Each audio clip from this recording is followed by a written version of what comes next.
নমস্কার বন্ধুরা, স্বপ্নপূরণ একাডেমিতে আপনাদের প্রত্যেককে ওয়েলকাম। আমি তন্ময় স্যার। আর আজকের ক্লাসটাতে আমরা আলোচনা করব মুর্শিদাবাদ জেলার অঙ্গনারী সহায়িকা পরীক্ষার অঙ্ক প্রশ্নপত্র, যেগুলো কিন্তু আমাদের বিগত বছরে কিন্তু এসেছিল।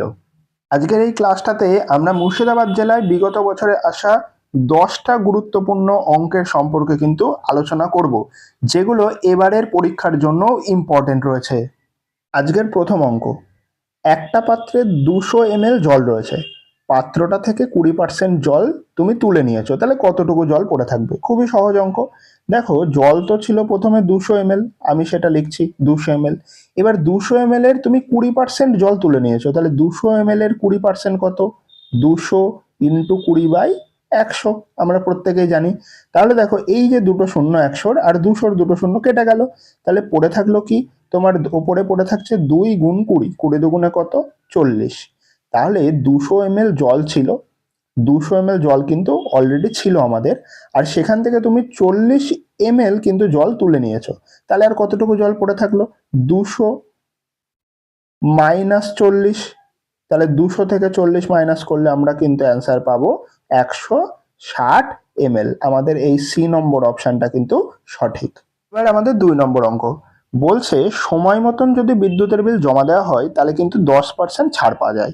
সময় মতন বিদ্যুতের বিল জমা দিলে 10% ছাড় পাওয়া যায়। এবার রফিক চাচা কিন্তু বিদ্যুতের বিলে 50% নয়, এটা 50 টাকা ছাড় পেলেন। তাহলে বিদ্যুতের বিলে 50 টাকা কিন্তু ছাড় পেয়েছে। তাহলে আসল বিদ্যুতের বিল কত? দেখো, 10% ছাড় পাচ্ছে। কত পার্সেন্ট ছাড় পাচ্ছে? 10% ছাড়। আর এই 10% ছাড় হচ্ছেই কিন্তু 50 টাকা, কারণ রফিক চাচা 10% ছাড় পাচ্ছে, আবার দেখো 50 টাকা ছাড় পাচ্ছে, তাহলে 10% মানেই কিন্তু আমরা লিখতে পারি 50 টাকা। তাহলে 10% যে ছাড় সেটাই 50 টাকা। তাহলে বিদ্যুতের বিল তো, টোটাল বিল সবসময় তো 100% হয়, তাহলে 100% মানে কত? এইটা বার করলেই আমাদের অ্যান্সার হয়ে যাবে। কি করে বার করবো আমরা? দেখো, এই 10 ছিল, দেখো একটা শূন্য পাশে লিখেছি আমি, তাহলে এখানেও তাই লিখবো আমরা। তাহলে 50 ছিল, তাহলে এটা হয়ে যাবে কত? 500 টাকা। আমাদের 3 নম্বর অঙ্ক বলছে, একটা প্রতিষ্ঠানে 350 জন রয়েছে। কতজন রয়েছে? টোটালে তোমার রয়েছে 350 জন রয়েছে একটা প্রতিষ্ঠানে, ঠিক আছে। এবার বলছে তাদের মধ্যে দেখো 30% পুরুষ আর বাকিরা মহিলা। তাহলে পুরুষ হচ্ছে কত পার্সেন্ট? তোমার বলেছে 30%। আচ্ছা, যদি 30% পুরুষ হয়, তাহলে মহিলা বাকিরা, তাহলে মহিলা কত হবে? 70% মহিলা হবে, কারণ টোটাল পুরুষ আর মহিলা মিলে তো 100% হয়। তাহলে মহিলা হচ্ছে তোমার 70%। এবার বলেছে মহিলার সংখ্যা কত? দেখো, টোটাল তো ছিল 350 জন, তার 70% মহিলা, তাহলে মহিলার সংখ্যা কত হবে? 350 গুণ 70/100। এবার দেখো, এই দুটো শূন্য কেটে দিলাম, এখানে একটা শূন্য কেটে গেল, এখানে একটা শূন্য কেটে গেল, তাহলে আমাদের পড়ে থাকছে 35 গুণ 7। 35-এর সঙ্গে 7 গুণ করলে তোমার হবে 245 জন, যেটা আমাদের কিন্তু অপশানে রয়েছে 245 জন। আচ্ছা, এবার আমরা দেখব 4-এর অঙ্কটা। বলেছে একজন ব্যবসায়ী 30 টাকা কেজি দরে 12 কেজি চালের সাথে। তাহলে দেখো, বলেছে 30 টাকা কেজি দরে 12 কেজি চাল, তাহলে টোটালে চাল রয়েছে কত? 12 কেজি। আচ্ছা, 1 কেজির দাম তো 30 টাকা, তাহলে 12 কেজির দাম কত? 12 ইন্টু 30, 3 × 36, তাহলে কত হচ্ছে? 360 টাকা। তাহলে 12 কেজি চালের দাম 360 টাকা, এটুকু বার করলাম। আবার বলছে 40 টাকা কেজি দরে 8 কেজি চাল। তাহলে 8 কেজি চাল 40 টাকা করে কেজি, তাহলে 1 কেজি চালের দাম যদি 40 হয়, 8 কেজি চালের দাম কত? 4 × 8 = 32, 320 টাকা। তাহলে প্রথমে ওই লোকটা কি করেছে? 12 কেজি চাল কিনেছে তোমার হচ্ছে 360 টাকায়, আবার পরে কি করেছে? 8 কেজি চাল কিনেছে 320 টাকায়। তাহলে 12 কেজি চাল 360 আর 8 কেজি চাল 320 টাকা। তাহলে ওই লোকটা কি করলো? দেখো, মোট কত কিনেছে? 12 আর 8-এ 20 কেজি চাল কিনেছে। এবার দেখো, 20 কেজি চাল কিনেছে কত টাকায়? 20 কেজি চাল কিনেছে, এই দুটো যোগ করে দাও, তাহলে হচ্ছে তোমার হচ্ছে 0, 6 আর 2 8, 3 আর 3 6, 680 টাকারও চালটা কিনেছে। এইবার বলছে এই যে চালটাও কিনলো, দেখো সেইটা বলেছে প্রশ্নে 740 টাকায় বিক্রি করেছে।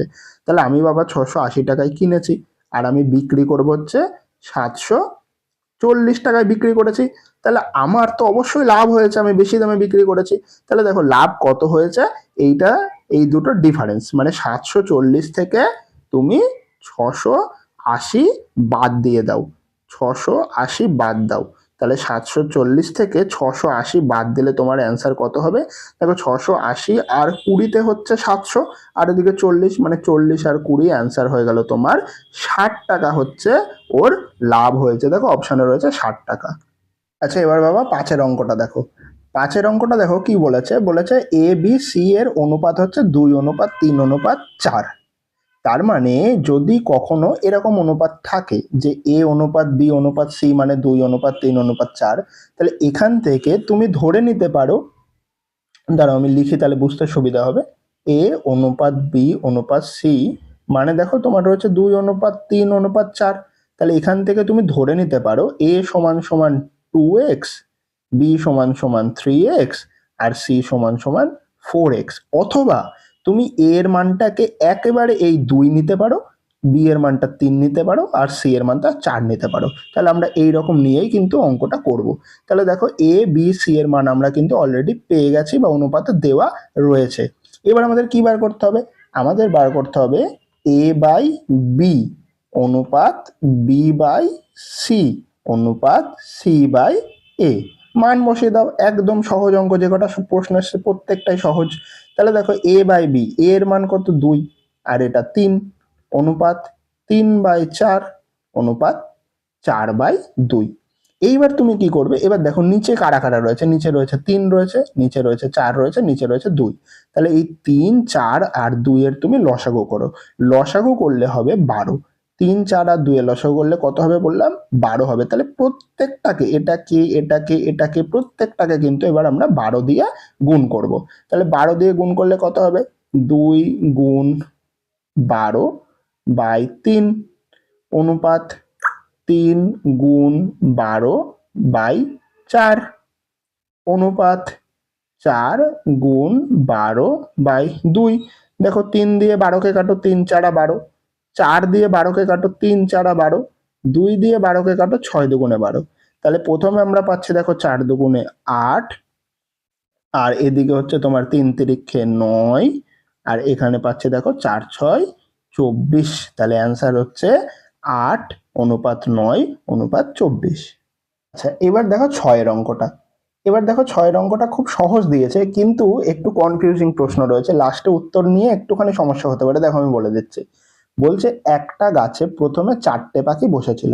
তাহলে দেখো 4টে পাখি তো গাছে ছিল, তাহলে তুমি প্রথমে লেখো +4, 4টে পাখি ছিল। এবার বলেছে একটা পাখি উড়ে গেছে, তাহলে -1। বলেছে তারপর আরো 5টা পাখি এসেছে, তাহলে +5। এবার বলেছে সেই 5টা পাখির মধ্যে বলেছে 3টে পাখি উড়ে গেছে, তাহলে -3।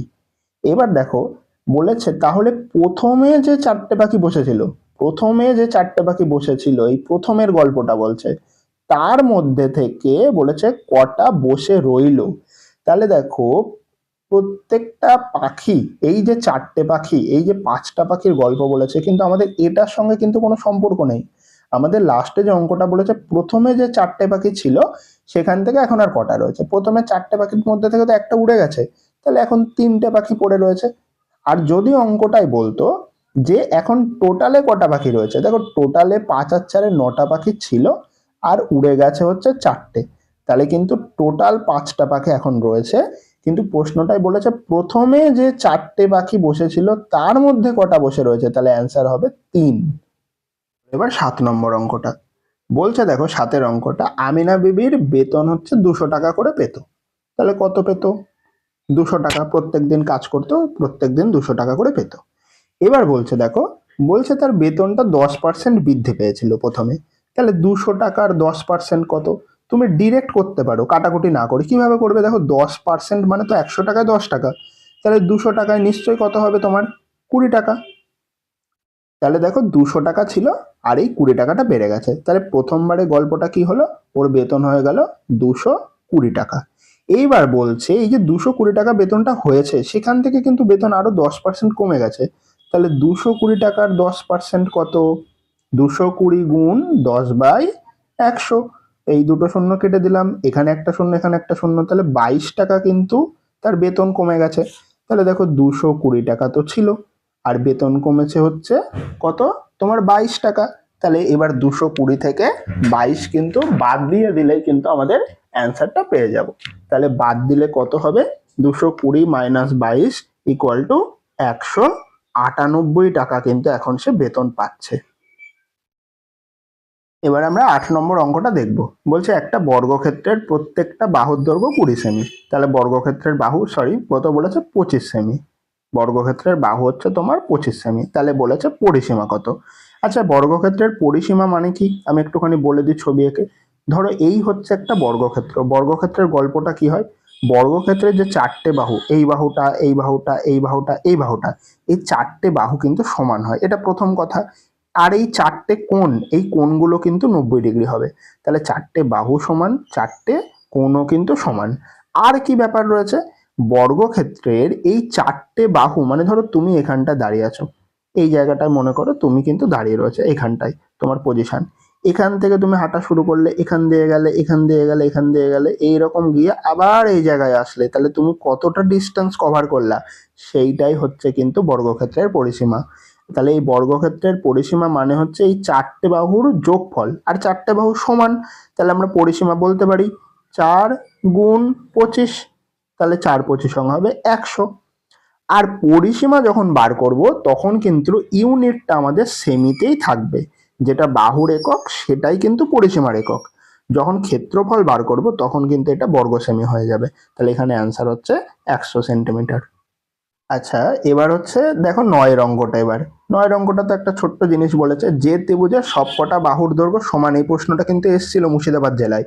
যে ত্রিভুজের সবকটা বাহুর দৈর্ঘ্য সমান তাকে আমরা কি ত্রিভুজ বলবো, তাকে আমরা সমবাহু ত্রিভুজ বলবো। সমবাহু ত্রিভুজ দেখতে কিরকম, এরকম দেখতে। প্রত্যেকটা, আমার আঁকাটা ঠিক হলো না, আমি আরেকবার আঁকার চেষ্টা করছি।